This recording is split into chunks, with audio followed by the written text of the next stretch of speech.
Being English classes, your master key towards perfection.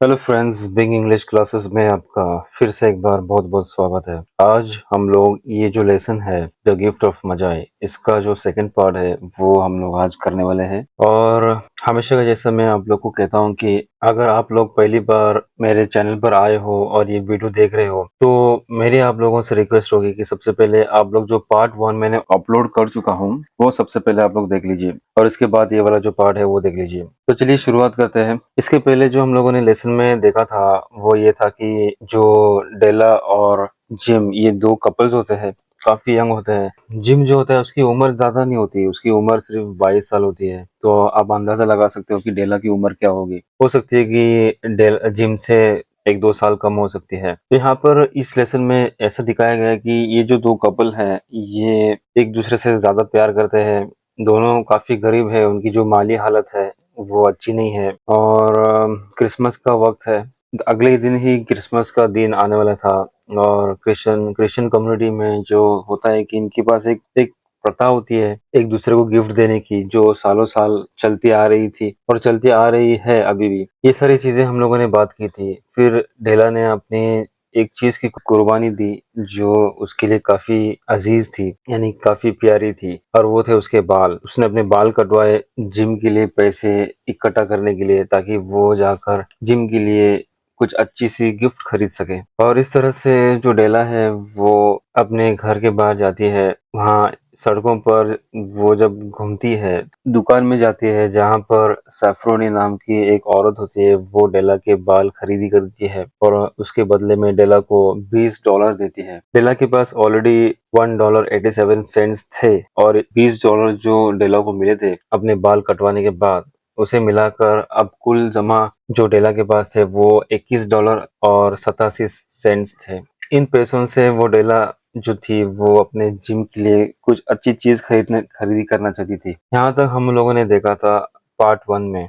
और इसके आगे चलिए हम शुरुआत करते हैं। अब जब डेला ने अपने बाल कटवाए और डेला को $20 उसे मिले, ये $20 और पहले के $1.87 लेकर वो सड़कों पर हर एक दुकान में जाती, वहां पर बहुत सारे जो सामान थे वहां पर वो सारे सामानों को टटोलती। इस तरह से वो एक नहीं बहुत सारी दुकानों में घूमती है। ये अक्सर एक फितरत होती है औरतों की कि जब वो चीज खरीदना चाहती है तो वो अक्सर एक चीज के लिए बहुत सारे दुकानों में घूमती है। तो चलिए शुरुआत करते हैं। She found it at last. क्या मिला उसे? उसे जिम के लिए ऐसा गिफ्ट मिला जो जिम के लायक हो। जैसे कि मैंने आप लोगों को बताया था पार्ट 1 में कि जो डेला थी वो जिम को ऐसा कोई तोहफा देना चाहती थी जो जिम के एक पर्सनैलिटी के लायक हो, जिम को सूट कर सके, उसे जचे। It surely had been made for Jim and no one else.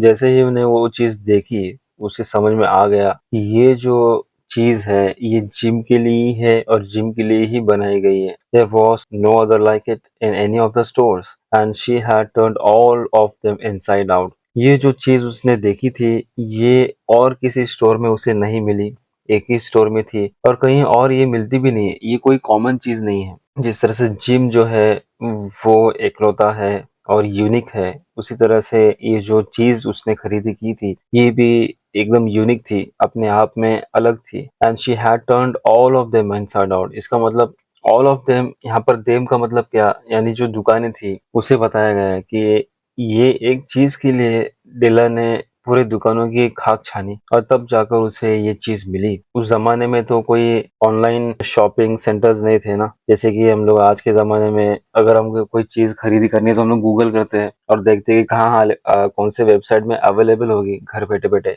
Amazon है, मीशो है, शॉपिफाई और मिंत्रा, ये सारी चीजें हैं, तो हमें आसानी हो जाती है चीजें खरीदने के लिए। लेकिन वो जमाना ऐसा था जहाँ पर कोई इंटरनेट नहीं था और ऐसी कोई सुविधा नहीं थी, तो डेला को बहुत सारे दुकानों में घूमना पड़ा और उसकी वजह से काफी वक्त जाया हुआ। ऐसी कौन सी चीज डेला ने खरीदी की जो जिम के लायक हो? डेला ने ऑलरेडी उसके जो दिमाग में ये चीज उसने ठान ली थी कि उसे क्या खरीदी करनी है। It was a platinum fob chain, simple and chaste in design. क्या था वो जिम को गिफ्ट देना चाहती थी, एक चेन। और ये जो चेन थी ये जिम की जो घड़ी थी उसे लगाई जाती थी। आप लोगों ने अक्सर देखा होगा कि अभी का जो ज़माना है ये तो मोबाइल का ज़माना है और डिजिटल वॉच का ज़माना है। हम लोग अपने हाथों में घड़ी पहनते हैं और ये भी बहुत कम हो चुका है अभी। कोई ज़्यादा अपने हाथों में घड़ी पहनता नहीं है क्योंकि अभी अपने पास मोबाइल आ चुके हैं, तो जब भी हमें वक़्त देखना होता है तो हम लोग मोबाइल में देख लेते हैं। लेकिन मोबाइल आने से पहले ऐसा भी एक वक़्त था कि लोग घड़ी पहनते थे और लोग घड़ी पहनना अपने आप को एक फैशन माना करते थे। तो एक ऐसा भी ज़माना आया जब हाथ में घड़ी पहनने से पहले भी लोग अपने जेबों में घड़ी लेकर घूमते थे और ये ऐसी घड़ी होती थी, सिर्फ एक डायल होता था उसका, यानी उसका कोई लेदर स्ट्रैप या ऐसा कोई पट्टा वगैरह नहीं होता था, सिर्फ एक घड़ी होती थी और वो घड़ी को चेन से लटकाया जाता था। तो जब कभी भी लोगों को वक्त देखना होता था तो वो जेब से घड़ी निकाल कर देखा करते थे और उसे एक चेन हुआ करती थी ताकि वो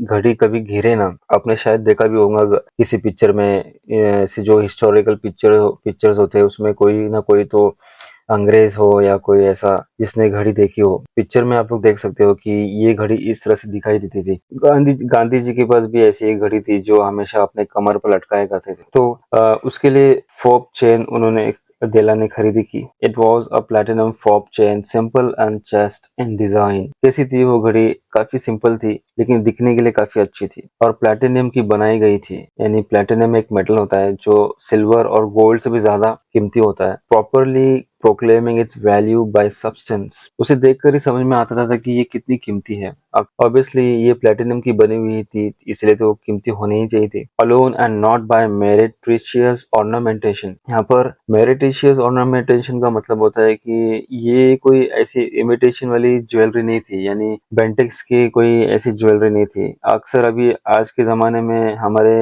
मार्केट में आप लोग देखोगे कि ना बेंटेक्स की भी चीजें आई है, बेंटेक्स की ज्वेलरीज आई हैं जो दिखने के लिए हूबहू गोल्ड की तरह दिखाई देते हैं लेकिन वो गोल्ड नहीं होते हैं। और बेंटेक्स के जो ज्वेलरीज होते हैं उन्हें देखकर समझ में आ जाता है उनके बनावट से कि ये जो है ये चीज बनावट है, ये बेंटेक्स है। लेकिन जो ये चेन थी ये अपने आप में एक वैल्यू थी, यानी वैल्यू दिखा रही थी कि ये जो चेन है ये काफी महंगी है। मेरिट्रिशियस ऑर्नामेंटेशन, सिर्फ ये इमिटेशन वाली नहीं थी, इसे देखकर समझ में आ जाता था। As all good things should do. जैसे कि देखो गोल्ड और बेंटेक्स में जमीन आसमान का फर्क होता है। आप जैसे ही सोने को हाथ में लोगे और बेंटेक्स की कोई चीज हाथ में लोगे तो आपको पल भर में समझ में आ जाएगा कि इसमें गोल्ड कौन सा है और बेंटेक्स वाला कौन सा है। It was even worthy of the watch. और ये घड़ी की लायक भी थी, यानी घड़ी को लगाने के लिए, घड़ी को फिट करने के लिए ये भी चेन जो थी वो उसके लायक थी। As soon as she saw it she knew that it must be Jim's. It was like him. तो जैसे ही बेला की नजर उस चेन पर पड़ती है पल भर में वो समझ जाती है कि ये जो चीज है ये जिम के लायक है और जिम की ही होनी चाहिए, जिम की तरह ही है। जिम की तरह मतलब क्या? Quietness and value. जो चेन थी वो उसके उस चेन को देखकर ही समझ में आ जाता था कि ये जो चेन है ये काफी कीमती है। जिस तरह से जो जिम था उसका जो स्वभाव था वो एकदम शांत स्वभाव और अपने आप में डेला के लिए काफी कीमती इंसान था वो। और जाहिर सी बात है हर औरत के लिए, हर बीवी के लिए अपना जो पति होता है, अपना जो मर्द होता है वो हमेशा कीमती ही होता है, भले वो मर्द कैसा भी हो। The description applied to both. ये बोथ कौन है? यानी कि जिम और जो घड़ी थी, इन दोनों के लिए ये जो चीज थी ये काफी कीमती थी और लायक थी। $21 they took from her for it and she hurried home with the 87 cents. With that chain on his watch, Jim might be properly anxious about the time in any company. तो यहाँ पर क्या हुआ कि जो डेला थी वो दुकान वाले को 21 सेंट्स दे देती है क्योंकि जो वो चेन की जो कीमत थी वो 21 सेंट्स थी। तो बचे कुछ जो चिल्लर थे यानी कि 87 सेंट्स जो बच गए थे उसके पास, वो लेकर डेला अपने घर चली जाती है। अक्सर ऐसा हुआ करता था कि जो जिम था वो जब लोगों में घुमा करता था, उठ बैठ करता था, तो उस वक्त जिम को काफी शर्म महसूस होती थी कि वो अपना टाइम देखने के लिए अपनी घड़ी बाहर निकाले क्योंकि उसकी जो घड़ी थी वो तो सोने की बनी हुई थी लेकिन उसका जो उसे जिस चीज से बांधा गया था, यानी उसके पास एक पुराना लेदर स्ट्रैप, लेदर का जो पट्टा था वो उसने घड़ी को बांधी थी जो काफी फटा पुराना था और उसे निकाल कर देखने के लिए उसे काफी शर्म आ रही थी क्योंकि उसे जब भी वो लोगों के बीच रहा करता था तो वो उस तरह से टाइम नहीं देख पाता था। तो वही यहाँ पर लिखा है कि with that chain on his watch gym might be properly anxious about the time in any company. Company का मतलब वो वाला कंपनी नहीं जो किसी भी कंपनी वगैरह होती है, ये कंपनी का मतलब होता है जब वो किसी के साथ हो तो अब वो घड़ी देख सकता है, वो वक्त की चिंता कर सकता है। पहला क्या होता था कि जिम वक्त के बारे में कभी सोचा नहीं करता था क्योंकि उसे शर्म आती थी वक्त देखने के लिए, लेकिन अब वो बिना किसी झिझक वो देख सकता है। Grand has the watch.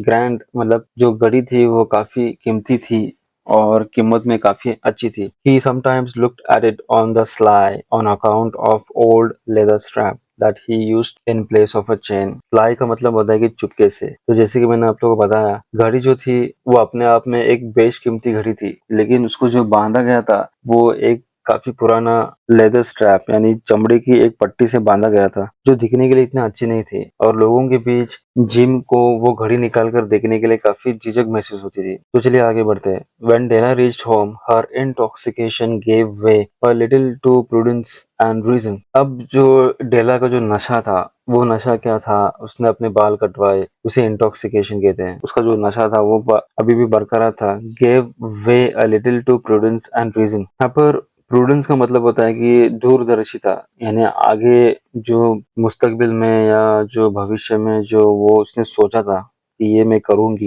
And reason का मतलब होता है लॉजिक। वो उस नशे में थी कि वो जिम के लिए कुछ लेना चाहती है और जब उसके हाथ में वो चेन आ गई अपनी एक अलग धुन में थी वो, और उसे यहाँ पर राइटर ने नशा कहा है। She got out her curling irons and lighted the gas and went to work repairing the ravages का मतलब होता है कि जो नुकसान हुआ है उसका, ऑब्वियसली उसका जो नुकसान था वो उसने अपने बाल कटवाए थे। Made by generosity added to love. Generosity का मतलब होता है बड़ा दिल करना, क्योंकि डेला ने क्या किया, अपने जो बेशकीमती बाल थे, उसके जो इतने अच्छे बाल थे वो उसने कुर्बान किए अपने पति के लिए, क्योंकि वो उसे काफी प्यार करती थी। डेला का दिल काफी बड़ा था। अब जब वो घर पर आती है और जब वो देखती है कि उसके जो बाल थे वो अब नहीं रहे, बड़े बड़े जो बाल थे, लेकिन जो बाल काटने के बाद में उसका जो हुलिया था वो काफी तरह से पूरा पूरा बदल चुका था और थोड़ा सा ठीक नहीं लग रहा था। तो वो अपने जो बाल थे वो ठीक करना चाहती थी, तो उसने क्या किया, जो कर्लिंग आयरन्स होते हैं, यानी उस जमाने में भी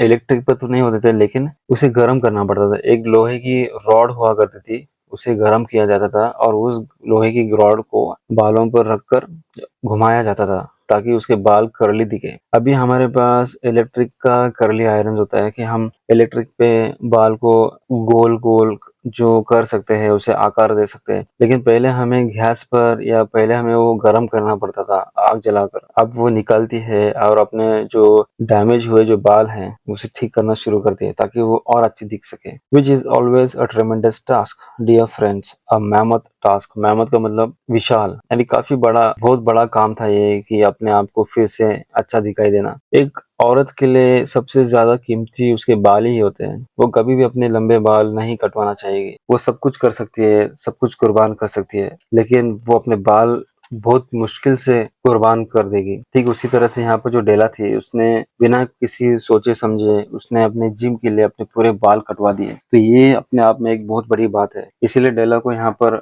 राइटर ने बड़ा दिल वाला कहा है। With in 40 minutes her head was covered with tiny close lining curls. और ये जो कर्लिंग जो उसने कर रही थी, वो जो अपने बाल को मुड़ा रही थी, उसे पूरे 40 मिनट लगे अपने बाल को ठीक करने के लिए। अब जाकर जो उसके बाल थे वो अच्छी तरह से मुड़ चुके थे, अंदर की तरफ मुड़ चुके थे। अब वो बॉब कट जैसी दिखाई दे रही थी कि इस पिक्चर में है। That made her look wonderfully like a truant school boy. Truant school boy का मतलब होता है कि जो बिगड़ेल बच्चे होते हैं और मवाली टाइप दिखाई देते हैं, और जो रोमियो या छपरी जैसे लोग होते हैं, उनके बाल अक्सर आप लोग देखोगे तो अच्छी तरह से वो लोग अपने बाल नहीं बनाते हैं, सिर्फ उड़े उड़े बाल। फैशन के नाम पर उनके जो बाल होते हैं वो काफी बुरे दिखाई देते हैं, उनकी जो हेयर स्टाइल है। तो उस तरह से जो डेला थी वो दिखाई दे रही थी। She looked at her reflection in the mirror long carefully and critically. Critically का मतलब अच्छा दिख रहा है या नहीं दिख रहा है, ऐसे उसके दिल में एक जिद्दोजहद चल रही थी, एक अपने आप में एक लड़ाई लड़ रही थी कि क्या मैं अच्छी दिख रही हूँ या नहीं दिख रही हूँ। काफी गौर से वो खुद को देखा करती थी आईने के सामने खड़े रहकर। एक ऐसा भी जमाना था जब उसके बाल इतने लंबे थे और वो आईने के सामने, उसी आईने के सामने खड़े रहकर अपने बालों को निहारा करती थी। उसके दिल में कभी ऐसा शक नहीं आया कि मैं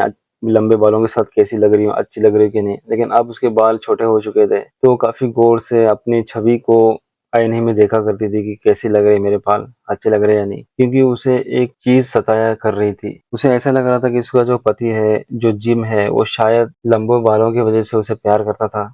अब उसके जो बाल थे वो चले गए, तो शायद उसका जो पति है, उसका जो हस्बैंड है, वो डेला को प्यार करे या ना करे, ये डेला काफी चिंतित थी। डेला सोचती है कि अगर जिम ने मुझे देख लिया ऐसे इस हालत में, तो वो मुझे सचमुच मार डालेगा। If Jim doesn't kill me, she said to herself before he takes a second look at me. पहली नजर में जब जिम मुझे देखेगा तो वो शायद मुझे मार डाले। अगर दूसरी नजर में ना मारे तो शायद he'll say I look like a Coney Island chorus girl. जब जिम मुझे देखेगा तो वो शायद ये सोचेगा कि मैं कोनी आइलैंड कोरस गर्ल की तरह दिखाई दे रहा हूँ। ये क्या होता है? कोनी आइलैंड एक्चुअली ये रिसोर्ट का नाम है, और जहाँ पर जो लड़कियां हैं वहाँ पर गाया करती है।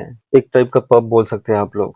तो कोरस गर्ल्स जो होते हैं वो उनके बाल इस तरह से दिखाई देते हैं। But what could I do? Oh, what could I do with $1.87? दिल के पास और कोई रास्ता भी नहीं था। वो ये सोच रही थी कि मैं $1.87 के साथ क्या करूंगी, ऐसा क्या गिफ्ट लेकर आऊंगी मैं अपने जिम के लिए। मैं कुछ नहीं कर सकती थी, मैं पूरी तरह से मजबूर थी अपने बाल कटवाने के लिए, और कोई रास्ता नहीं था। At 7 o'clock the coffee was made and the frying pan was on the back of the stove hot and ready to cook the chops। क्योंकि ये क्रिसमस का टाइम था उनका, और अगले ही दिन क्रिसमस होने वाला था। क्रिश्चियन लोगों के घर में अक्सर अलग अलग टाइप के डिलीशियस खाने बनते हैं, और ज्यादातर उनका जो खाना होता है वो नॉन वेज होता है। मटन, मीट, ये सारी चीजें होती है। तो जो मटन होता है, जो लंबे लंबे जो टुकड़े करते हैं मटन के, उसको चॉप्स बोलते हैं। और 7 बजे जिम का आने का वक्त हो चुका था काम पर से। वो उसका इंतजार कर रही थी। तो 7 बजे एग्जैक्टली उसके आने के पहले जो डेला थी वो कॉफी गर्म करने के लिए रखती है, और साथ ही वो स्टोव पर कुछ जो मीट के टुकड़े हैं वो भी रखती है गर्म करने के लिए। Jim was never late. हमेशा जिम जो था वो वक्त पर आया करता था। डेला को पता था कि जिम का जो आने का वक्त है वो 7 बजे का है। Della doubled the fob chain in her hand, क्योंकि वो अब पूरी तरह से एकदम नर्वस हो चुकी थी। उसे लग रहा था कि शायद मैंने गलती की ये डिसीजन लेके, लेकिन उसके पास और कोई रास्ता भी नहीं था। तो डेला क्या करती है, नर्वसनेस में वो जो चेन थी काफी लंबी थी, वो चेन को अपने जो हाथ जो होता है हाथ पर लपेट रही थी। उससे वो चेन क्या हो रही थी, डबल टिबल ऐसी तरह से वो मुड़ते जा रही थी। तो यहाँ पर राइटर ने ये दिखाया कि जो डेला थी वो नर्वस थी, और उसकी नर्वसनेस दिखाने के लिए डेला ने ऐसा किया। And sat on the corner of the table near the door that he always entered. तो डेला ने क्या किया, वो दरवाजे के पास ही एक टेबल था। टेबल के एक किनारे पर वो बैठकर वो जिम का इंतजार कर रही थी, दरवाजे के पास टकटकी लगाए, क्योंकि वहां से ही जिम जो था वो आने वाला था। Then she heard his step on the stair away down on the first flight and she turned white for just a moment। Turned white का मतलब होता है बेहद डर जाना। अक्सर जब हम डर जाते हैं तो हमारे जो चेहरे का रंग उड़ जाता है, तो उसे व्हाइट बोलते हैं। चेहरे का रंग फीका पड़ जाना, ये एक मुहावरा है हिंदी में। इसका मतलब क्या, बेहद डर जाना। तो जो डेला थी, जब वो जिम के कदमों की आहट सुनती है पहले माले पर, फर्स्ट फ्लाइट का मतलब होता है पहला माला, तो वो एकदम डर जाती है। और जैसे जैसे डिम करीब आ रहा था डेला के, उसके जो कदमों के हाथ थे वो बढ़ते जा रहे थे। डेला और डरती जा रही थी। उसे समझ में नहीं आ रहा था कि अब क्या होगा। जिम मुझे देखेगा तो वो क्या सोचेगा। She had a habit for saying little silent prayers about the simplest everyday things and now she whispered. Whispered का मतलब काफी धीरे से फुसफुसाना। Please God make him think I am still pretty. Della की एक आदत थी, वो हमेशा छोटे छोटे मौके पर दुआ करती थी ऊपर वाले से या भगवान से। वो हमेशा प्रे करती थी छोटी छोटी चीजों के लिए, यानी भगवान का शुक्र अदा करना, इस तरह से। तो आज जो वो एक ऐसा मौका आया था डेला के जिंदगी में कि वो भगवान से ये प्रार्थना कर रही थी कि भगवान कैसे भी करके जो जिम है उसे मैं अच्छी लगूं, ऐसा कुछ करना। The door opened and gym stepped in and closed it. He looked thin and very serious. जैसे ही दरवाजा खुला, जैसे कि यानी कि जिम ने जब दरवाजा खोला और वो अंदर आया, और एक कदम रखते ही जिम ने जब डेला की ओर नजर की, जिम पूरी तरह से स्तब्ध हो चुका था, एकदम सुन पड़ गया जब उसने डेला को देखा। He looked thin and very serious. Poor fellow, he was only 22। Thin and very serious का मतलब थक चुका था वो पूरी तरह से, और वेरी सीरियस का मतलब एक तरीके से मैं बोलूँ तो उसका, क्योंकि देखो हर जो मर्द होता है वो जब काम कर घर पर लौटता है तो थका हारा वो आता है। थिन एंड वेरी सीरियस का मतलब थका रहा आना। Poor fellow, he was only 22 and to be burdened with a family. ये दोनों जो कपल्स थे एक ज्यादा उम्र वाले नहीं थे, ज्यादा बड़ी उम्र के नहीं थे। जिम जो था वो सिर्फ 22 साल का था और डेला जो थी उससे भी कम थी। जिम और डेला दोनों लव मैरिज किए थे। जिम ने डेला को प्रपोज किया था। ये एक बैकग्राउंड है जो इस लेसन में नहीं है, लेकिन जिम ने डेला को प्रपोज किया था और इस तरह से दोनों शादी करते हैं। इस कम उम्र में जो जिम था उसे अपने परिवार का बोझ अपने कंधे पर उठाना था, जो कि काफी मुश्किल था। दोनों अकेले रहते थे और सारा बोझ, सारी जिम्मेदारी जिम को उठानी थी इस कम उम्र में। He needed a new overcoat and he was without cloth. ठंडी का जो मौसम था, क्योंकि 25 दिसंबर जो है क्रिसमस का, वो हमेशा ठंडी का मौसम होता है, विंटर सीजन होता है। और विंटर सीजन में यूरोपियन कंट्रीज में काफी बर्फ गिरती है। उस वक्त लोगों को ओवरकोट की काफी जरूरत होती है। ओवरकोट यानी कि जो कोट पहनते हैं वो वाला। तो वहाँ के जो लोग हैं ठंडी के जो कपड़े होते हैं ठंडी से बचने के लिए वो पहना करते हैं, जैसे कि हैट हैट हो गई, गर्म हैट, या फिर कोट हो गया, या फिर ग्लव्स हो गए। ये सारी चीजें काफी जरूरी है उन लोगों के लिए। लेकिन जिम गरीब होने की वजह से उसके पास ये सारी चीजें नहीं थी और इस वजह से जिम काफी मायूस रहा करता था। Jim stopped inside the door as immovable as a setter at the scent of quail. Jim इस तरह से जैसे वो अंदर दाखिल होता है घर के और दरवाजा बंद करता है, उसकी नजर जब डेला के कटे हुए बालों पर गिरती है तो वो इस तरह से रुक जाता है पूरी तरह से, जैसे कोई शिकारी एक बतेर के ऊपर जब वो टकटकी लगाए नजर रखता है, और उसी पर नजर रखते हुए वो कोई शिकारी जब हरकत नहीं करता, जैसे कि कोई शेर हो जब वो अपने शिकार पर नजर रखता है और अटैक करने वाला होता है, तो वो शेर की जो चाल होती है वो धीमी हो जाती है और रुक जाती है थोड़ी देर के लिए। ठीक उसी तरह से जो जिम था, जैसे ही उसने डेला को देखा उसकी हरकत रुक गई। जो जिम था वो पूरी तरह से सुन पड़ चुका था। His eyes were fixed upon Della. उसकी नजर, जिम की जो नजर थी वो डेला पर पूरी तरह से लग चुकी थी। And there was an expression in them that she could not read and it terrified her. जैसे डेला ने जिम को देखा कि उसकी जो नजर है उसके बालों पर पड़ रही है, उसके चेहरे पर पड़ रही है, डेला को ये समझ में नहीं आया कि जो जिम जो एक्सप्रेशन दे रहा है वो कौन से एक्सप्रेशन है, और उस वजह से डेला काफी डर चुकी थी। उसे समझ में नहीं आ रहा था कि क्या जिम गुस्सा है या हैरान है या उसे पसंद नहीं आया, डिसअप्रूवल मतलब ना पसंद होना, या डर गया है। Nor any of the sentiments that she had been prepared for. Della को ये लग रहा था कि जिम शायद गुस्सा हो जाएगा, पता नहीं जिम कैसे सोचेगा, तो उस बारे में वो पहले से तैयार थी। लेकिन जब डेला ने जिम को देखा तो जिम पूरी तरह से इन सारे एक्सप्रेशन में कोई भी एक्सप्रेशन नहीं दे रहा था। सिर्फ डेला के बालों को देखकर वो पूरी तरह से खो चुका था और सिर्फ डेला को ही देख रहा था। He simply stared at her fixedly with that peculiar expression on his face. Peculiar expression का मतलब एक अलग अजीब तरीके से वो डेला को देख रहा था। डेला wriggled off the table and went for him. डेला जो थी वो झटके से उठकर टेबल से वो उसके करीब जाती है और समझाने की कोशिश करती है, क्योंकि डेला जो थी वो डर चुकी थी, वो नर्वस हो चुकी थी, और इस नर्वसनेस में वो हड़बड़ाहट में वो टेबल से उठती है और जिम के करीब जाती है, जिम को समझाने के लिए, जिम को मनाने के लिए। Jim darling, she cried, don't look at me that way. Della समझ चुकी थी कि जिम अब गुस्सा हो चुका है। अब उसे मनाने के लिए, उसके गुस्से को शांत करने के लिए वो प्यार से जिम को कहती है कि ऐसा मत करो जान। She cried, don't look at me that वे, इस तरह से मुझे मत देखो, मैंने तुम्हारे लिए ही ये बाल कटवाया है। I had my hair cut off and sold because I couldn't have lived through Christmas without giving you a present. Della जो थी वो जिम को काफी प्यार करती थी। वो बिना जिम को गिफ्ट दे रह ही नहीं सकती थी, उसे रहा नहीं जा रहा था, क्योंकि क्रिसमस का इतना अच्छा मौका था और जिम को कोई गिफ्ट दे बगैर वो कैसे रह सकती थी। तो वो कहती है कि मैंने तुम्हारे लिए ही बाल कटवाए और ये क्रिसमस में मैं बिना गिफ्ट दिए तुम्हें मैं रह नहीं सकती थी। It will grow out again. It will grow out का मतलब ये बाल फिर से बढ़ जाएंगे। यू वोंट माइंड, और फिर तुम्हें अच्छा लगेगा जब मेरे बाल बढ़ जाएंगे। Will you? I just had to do it. अब वो जिम को मना रही है, उसका गुस्सा शांत कर रही है। वो जिम को प्यार से डार्लिंग कह रही है, जान कह रही है, ताकि जिम का गुस्सा थोड़ा और कम हो जाए। से मेरी Christmas gym and let's be happy. चलो ना, मेरी क्रिसमस कहते हैं एक दूसरे को और खुश हो जाते हैं। देखो मैं तुम्हारे लिए क्या लेकर आई हूँ। You don't know what a beautiful nice gift I have got for you. ये ऐसे मना रही है जैसे कोई इंसान छोटे बच्चे को मनाता है, देखो देखो मैं तुम्हारे लिए क्या लेके आया। इसका मतलब क्या, डेला जो थी वो जिम का जो ध्यान है अपने बालों से हटाकर वो जो गिफ्ट वो लेकर आई थी उसके पास ले जाना चाहती थी। तो you cut off your hair, asked Jim laboriously, as if he had not arrived at that patent fact yet even after the hardest mental labor। क्योंकि जो जिम था उसे हमेशा जब वो घर पर लौटता था उसके आंखों को आदत हो चुकी थी डेला के बाल देख देख कर, जो लंबे उसके बाल थे।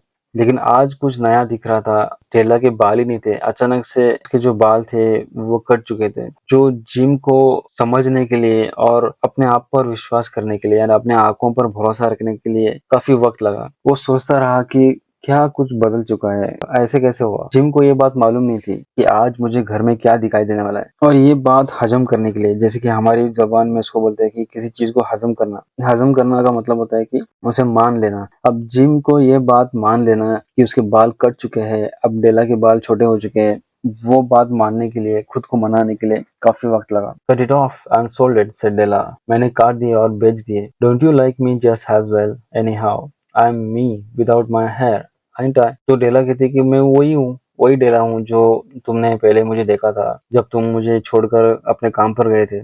मैं वही डेला हूँ, तुम्हारी डेला हूँ मैं, बिना बाल की। यहाँ क्या होता है कि जब कोई प्रेमी एक दूसरे से प्यार करता है उनके पास एक वजह होती है। अक्सर जो लोग प्यार में पड़ते हैं वो हमेशा एक दूसरे को प्यार तो करते हैं लेकिन कोई वजह होती है। जैसे कि अगर आप किसी ऐसे इंसान को पूछोगे कि आप उससे क्यों प्यार करते हो तो वो कहेगा कि मुझे उसके बाल पसंद है, या उसके नाक पसंद है, उसकी आंख पसंद है, होठ पसंद है, गाल पसंद है, कलर पसंद है शरीर का, या कोई और चीज शरीर की बनावट पसंद है, और कोई चीज पसंद हो, बोलना अच्छा लगता है, बातें करना अच्छा लगता है, आवाज अच्छी है। ये सारी चीजें एक वजह होती है प्यार करने की, जो अक्सर एक दूसरे को अट्रैक्ट करती है। आगे जाकर जब वो बूढ़े हो जाते हैं और जब वो चीज उस इंसान में नहीं दिखाई देती तो प्यार कम होने लग जाता है, क्योंकि वो उसी वजह से तो प्यार करता था। अब वो चीज नहीं रही उस इंसान के पास, उसके पर्सनैलिटी में, तो इंसान प्यार करना छोड़ देता है या उसका प्यार धीरे धीरे कम हो जाता है। इसीलिए अक्सर जो बीवियां होती है वो हमेशा अपने पति को यही बात पूछती रहती है और नाराज होती है कि आप अब मुझे उस तरह से प्यार नहीं करते जब शादी के पहले प्यार करते थे, या जब नई नई शादी हुई थी तब प्यार करते थे।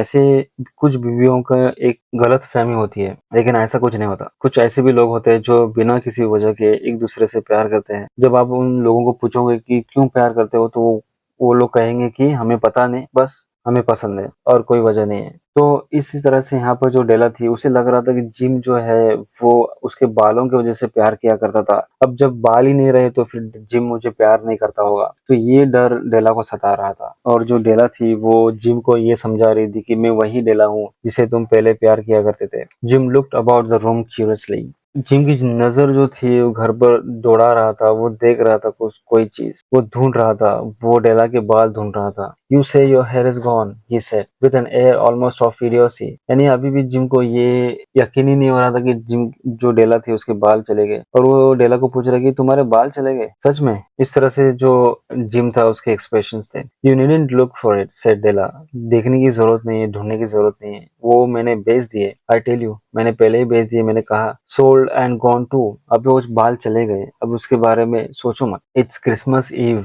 बॉय। यानी वो डेला जो थी वो जिम को समझा रही थी कि मेरे बाल चले गए, डोंट वरी, मेरे बाल फिर से आ जाएंगे, और क्रिसमस है, ये क्रिसमस के मौके को हाथ से मत जाने दो, चलो एंजॉय करते, खाते पीते, मेरी क्रिसमस बोलते एक दूसरे को। Be good to me for it went for you, मेरे साथ में अच्छा रहो, मेरे साथ में बात करो, प्यार से बात करो, क्योंकि ये जो कुर्बानी है, ये जो बाल है, ये तुम्हारे लिए ही मैंने बेचे हैं, तुम्हारे वजह से ही गए। Maybe the hairs of my head were numbered, she went on with sudden serious sweetness। प्यार से, बहुत ही प्यार भरी बातों से, बहुत ही प्यार से वो जो डेला है वो जिम को कहती है कि मेरे बाल को तो गिना जा सकता है लेकिन मेरा जो प्यार है तुम्हारे लिए वो कभी नहीं गिना जा सकता। But nobody could ever count my love for you।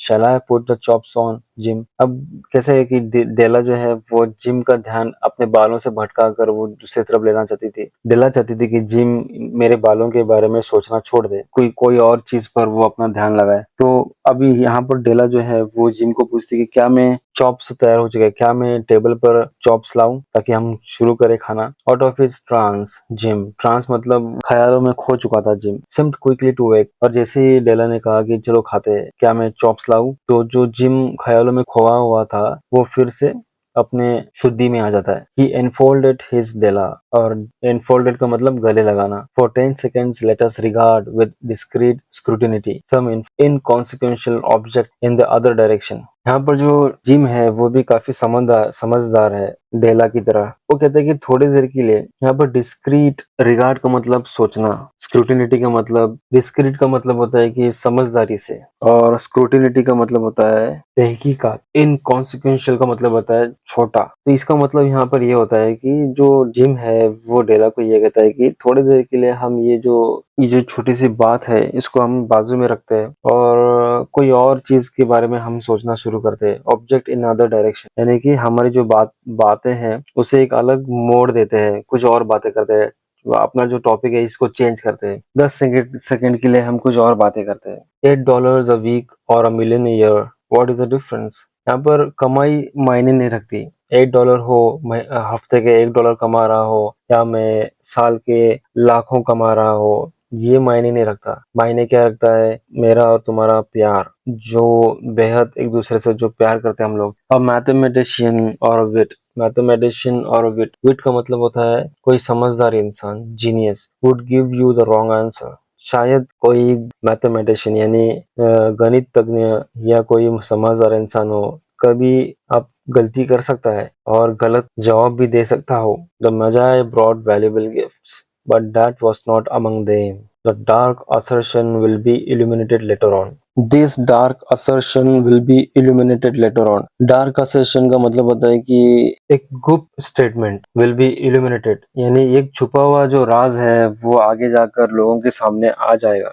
जैसे कि ये क्या चीज थी, ये जो जिम था वो डेला और जिम के जो प्यार था उसके बारे में बताया जा रहा था। और दूसरा बात ये भी है कि आगे जाकर जो सच है वो कभी भी छुपता नहीं, सच हमेशा सच रहता है। और सच्चाई यही है डेला कि मैं तुमसे काफी प्यार करता हूँ। आगे जाकर लोगों को ये बात समझ में आ जाएगी, पूरी दुनिया को ये बात समझ में आ जाएगी। यही बात जो जिम था वो डेला को समझाने की कोशिश कर रहा था। Gym through a package from his overcoat pocket and through it upon the table. Gym भी डेला के लिए कोई प्रेजेंट लाया था, क्योंकि जिम भी डेला की तरह ही उतना ही प्यार करता था डेला से। जिम ने अपने पॉकेट से कुछ निकाल कर टेबल पर उसने रख दिया और कहा डेला से कि मुझे ऐसा मत समझो, मुझे गलत मत समझो डेला, मैं तुम्हारे बालों की वजह से मैं तुम्हें प्यार नहीं करता था। Don't make any mistake Dell, he said. प्यार से वो डेला को डेल कहा करता था। About me, I don't think there is anything in the way of अ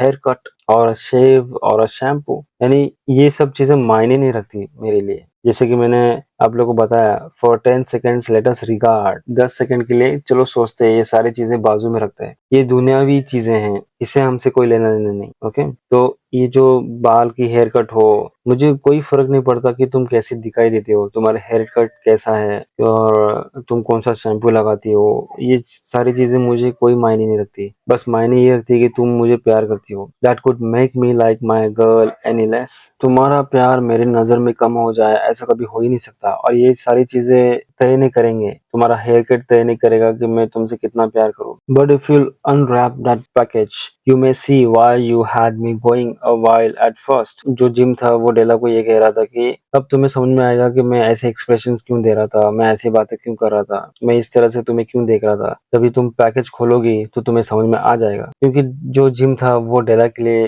वो बालों की जो कंघी होती है वो लेकर आया था, जो उसे काफी पसंद थी। जब कभी डेला और जिम सड़कों पर जाते थे और वो उन दुकानों से गुजरते थे जहां पर दुकानों के अंदर सजा कर रखा गया था डिस्प्ले के लिए कुछ ऐसे कोम्स थे, यानी बाल बनाने के लिए जो कंघी लगती है वो रखी गई थी, काफी कीमती थी। वो डेला अक्सर जब वहां से गुजरती थी तो उसे वो काफी पसंद थी। जो जिम अच्छी तरह से जानता था, लेकिन वो काफी महंगे होने की वजह से वो कभी डेला ले नहीं पाई। White fingers and nimble tore at the string and paper। वो जो गिफ्ट था उसे पेपर पर लपेट कर एक डोरी से बांधा गया था।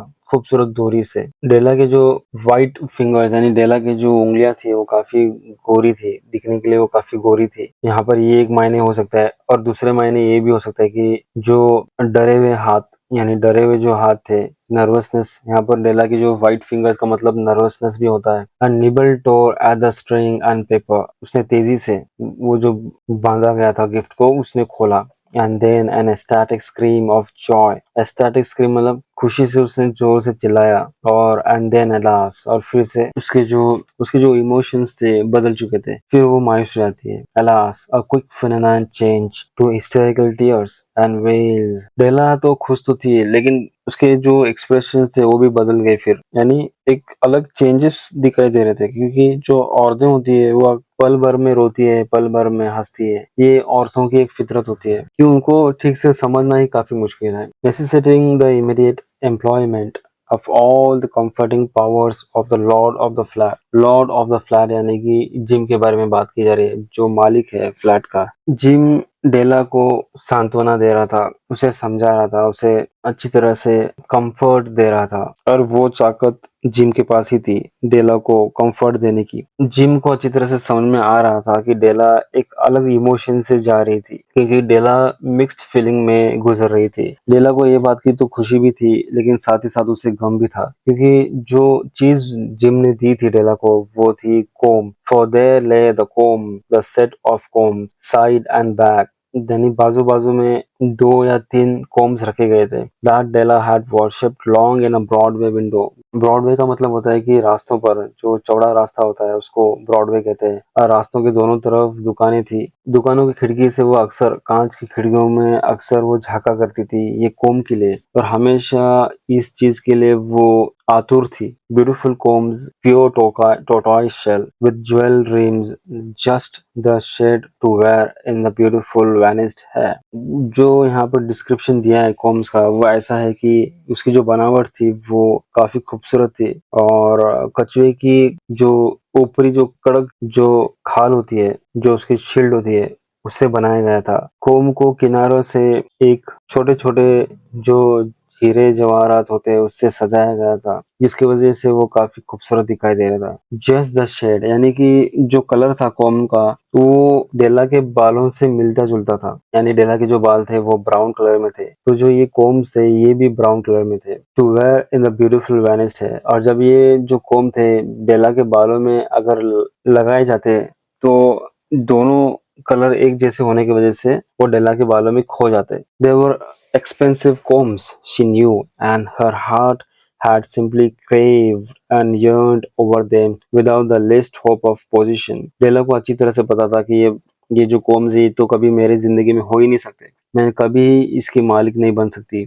मेरे नसीब में ये कोम्स नहीं है। फिर भी वो डेला जो थी वो हमेशा उन कोम्स को देखकर हमेशा एक आस आस लगाया करती थी कि काश ये कॉम्स मेरे हो जाते। And now they were hers, अब एक ऐसा भी दिन आया, एक ऐसा भी मौका आया कि अब वो जो कॉम्स थे उसके हाथों में थे। बट द ट्रेसेस, ट्रेसेस यानी जो लटा लटा थी, यानी जो उसके जो बाल थे लंबे लंबे, that should have adorned the coveted adornments were gone. उन बालों में जब ये कोम अगर वो घुमाती और इस्तेमाल करती तो उसके जो बाल थे उसके खूबसूरती में 4 चांद लगते, उसके बालों की खूबसूरती और बढ़ जाती, लेकिन वो खूबसूरती बढ़ाने वाले जो उसके बाल थे वो चले गए थे। But she hugged them to her bosom, bosom मतलब दिल से लगा लिया। लेकिन फिर भी डेला जो थी वो उन कॉम्स को देखकर, उन कंघी को देखकर काफी खुश हो जाती है, और खुशी के मारे वो अपने नजदीक, अपने दिल के नजदीक ले लेती है। And at length she was able to look up with dim eyes and a smile and say, my hair grows so fast Jim। अब जो डेला थी वो खुश थी, काफी खुश थी, आंखों में आंसू आ गए थे उसके। एक मिक्स्ड फीलिंग से गुजर रही थी वो रो भी रही थी कि उसके बाल चले गए। वो इतने दिनों से ये कॉम्स का रास्ता देख रही थी, आस देख रही थी कभी ना कभी तो ये कॉम्स मेरे हो जाएंगे। लेकिन आज वो जब दिन आया तो अब उसके पास वो बाल नहीं रहे कि वो उन बालों में ये कोम का इस्तेमाल कर सके। आंखों में खुशी और गम दोनों एक साथ दिखाई दे रहा था। And then Della lift up like a little swing cat and cried oh oh, यानी कि डेला जो थी वो काफी एक अलग अपने एक इमोशन से गुजर रही थी जैसा कि मैंने कहा, और डेला एकदम से वो खड़ी हो जाती है। Gym had not yet seen his beautiful present। डेला इन बातों में इतनी खो चुकी थी कि डेला को ये याद ही नहीं रहा कि जिम को वो प्रेजेंट दे सके, और वो एकदम से अचानक उसे याद आ जाता है कि उसने कुछ लाया है जिम के लिए, और वो कहती है, ओह ओह हाँ हाँ, मेरे पास भी कुछ है तुम्हारे लिए देने के लिए। She held it out to him eagerly upon her open palm। क्योंकि डेला के हाथ में वो चीज थी जो जिम के लिए लाई थी, जिसने जो डेला ने अपने हाथों पर लपट कर रखा था। The dull precious metal seemed to flash with a reflection of a bright and ardent spirit। With reflection of a bright and ardent spirit। Spirit का मतलब यहाँ पर जो उसका उत्साह था, उसका जो उसके चेन से दिखाई दे रहा था। जो चेन थी वो डेला के हाथ में लपटी हुई थी, और हाथों में लपटने की वजह से वो और ज्यादा खूबसूरत दिखाई दे रही थी, चमक रही थी। जैसे मानो वो जो चमक थी वो डेला की जो उत्साह है वो दिखा रही है। Isn't it dandy gym? Dandy का मतलब खूबसूरत है, कितनी खूबसूरत है जिम, है ना। I hunted all over town to find it. मैंने ये इस चीज के लिए पूरे शहर में जितने भी दुकानें थी वो पूरी मैंने छान मारी तुम्हारे लिए। You will have to look at the time 100 times a day now। अब ऐसा होगा, ये जो चेन है जब ये तुम्हारे वॉच के साथ लग जाएगी तो कितनी खूबसूरत लगेगी। तुम अपनी वॉच को 100 बार वक्त देख सकते हो। Give me your watch, I want to see how it looks on it. लेला कहती है चलो तुम्हारे वॉच निकालो, मैं देखना चाहती हूँ कि ये जो चेन है ये वॉच को कैसे सूट करती है, कैसे लगेगी तुम्हारी वॉच ये चेन के साथ। इंस्टेड ऑफ ओबेइंग जिम डेला की बात मानने के बजाय जिम जो था वो धड़ाम से सोफे पर गिर जाता है और अपने हाथ सिर के पीछे रखकर डेला की तरफ देखकर मुस्कुराता है। Gym tumble down on the couch and put his hands under the back of his head and smiled. अब जो बारी थी वो जिम की थी, हैरान होने वाली, क्योंकि जो जिम था उसने अपनी वॉच को बेचकर ये जो कोम्ब से वो लाए थे डेला के लिए। Dell said he, let's put our Christmas present away. Jim के अनुसार ये क्रिसमस गिफ्ट मायने नहीं रखते एक दूसरे के प्यार को जताने के लिए। डेला के मोहब्बत के सामने ये जो गिफ्ट थे ये कुछ भी नहीं थे। वो डेला को कहते हैं कि थोड़ी देर के लिए ये जो गिफ्ट है हम लोग बाजू में रखते हैं और एक दूसरे को वक्त देते हैं। And keep them a while, they are too nice to use just at present. अभी इसे इस्तेमाल करना मुमकिन नहीं, अभी सिर्फ इसे देख सकते हैं हम लोग, क्योंकि हम ये जो गिफ्ट है ये हमारे कुछ काम में नहीं आएंगे, क्योंकि तुम्हारे बाल नहीं है और मेरी घड़ी नहीं है। I sold the watch to get the money to buy your combs and now suppose you put the chops on. Jim ने सिर्फ इतना ही कहा कि मैंने अपनी घड़ी तुम्हारी कोम्स के लिए बेच दी, चलो कैसा रहेगा कि अगर हम चॉप्स खाना शुरू करें तो मजा आए। As you know। अब ये जो पैराग्राफ है 45th वाला, यहाँ पर जो लेसन है वो खत्म हो चुका, लेकिन इसके बाद जो लाइनें लिखी गई है वो राइटर ने रीडर्स के लिए लिखी है। The magi as you know were wise men, wonderfully wise men who brought gifts to the babe in the manger। babe in the manger मतलब जो जीसस थे, ईसा मसीह थे, यीशु थे, जो उनकी बाल अवस्था थी उनको बेब इन द मैंजर कहा जाता है। बेब यानी शॉर्ट फॉर्म है बेबी का, और मैंजर यानी जो घास फूस होती है ना, सूखी हुई घास, उसको मैंजर कहते हैं। बीबी मरियम ने जो बच्चा यानी जो ईसा मसीह को उन्होंने जो पैदा किया, उन्होंने एक घास फूस में पैदा किया उस वक्त। वो काफी एक बड़ा बैकग्राउंड है, वो एक अलग स्टोरी है। बट यहाँ पर हमें सिर्फ इतना जानना है कि जो वाइज मैन थे, मजाई जो थे, वो काफी समझदार थे, और जो गिफ्ट उन्होंने जीसस के लिए लाए थे वो काफी अच्छे थे, कीमती थे, और जीसस के काम में आने वाली जो चीजें थी। They invented the art of giving Christmas presents, being wise। Their gifts were no doubt wise ones, possibly bearing the privilege of exchange in case of duplication। जो गिफ्ट्स वाइज मैन लेकर आए थे उसमें कोई शक नहीं थे कि वो अच्छे थे, और ऐसा भी एक प्रथा थी कि अगर कोई गिफ्ट्स लाया करता था और दोनों गिफ्ट्स एक जैसे दिखाई देते थे तो वो गिफ्ट्स को एक्सचेंज भी किया जा सकता था, क्योंकि दो एक ही तरह के गिफ्ट्स रखकर क्या फायदा। और ये जो वाइज मैन थे, मजा है, इनके वजह से ही जो ये सिलसिला चला है गिफ्ट्स देने का, एक दूसरे को तोहफा देने का, ये उनकी वजह से उन दिनों से ही शुरू हुआ है। And here I have lamely related to you. I मतलब यहाँ पर अब जो राइटर है वो है। And here I have lamely related to you the uneventful chronicles of two foolish children. Two foolish children कौन है यहाँ पर? ये जो बच्चे हैं डेला और जिम, ज्यादा उम्र नहीं है इनकी, इसलिए बच्चा कहा है राइटर ने। In a flat who most unwisely sacrifice for each other the greatest treasure of their house। Writer कहता है कि ये एक बेवकूफ लोग है, समझदार नहीं है। एक समझदार यानी कि वैसा समझदार नहीं, यानी ये प्यार में इतने खो चुके थे, इतने अंधे हो चुके थे कि इन्होंने अपने जो कीमती चीज थी, जो जो उन्होंने अभी तक संभाल के रखी थी, जिन पर उन्हें काफी फक्र था, ये उन्होंने खुद के प्यार के लिए कुर्बान कर चुके। लोगों को ऐसा लगेगा, जब लोग सुनेंगे, जब लोगों को लगेगा, तो लोगों के लिए तो ये जो दो लोग थे ये काफी बेवकूफ लगेंगे, लेकिन यही जो लोग थे, ये दोनों, ये काफी समझदार थे और अपने आप में